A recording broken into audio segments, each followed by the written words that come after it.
सत्यानन्दचिदात्मने सर्वान्तरात्मने श्रीमद् वेङ्कटेशाय मङ्गलम्।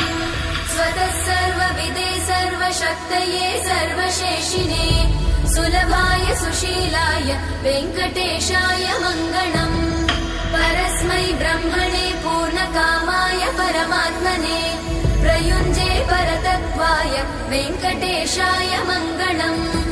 आकालतत्त्वमशान्तमात्मनामनुपश्यताम् अतृप्त्यमृतरूपाय वेङ्कटेशाय मङ्गलम्।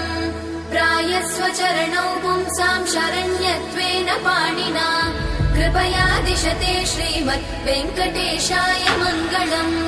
दयामृततरङ्गिण्यास्तरङ्गैरिव शीतलै अपाङ्गैः सिञ्चते विश्वं वेङ्कटेशाय मङ्गलम्। स्रग्भूषाम्बर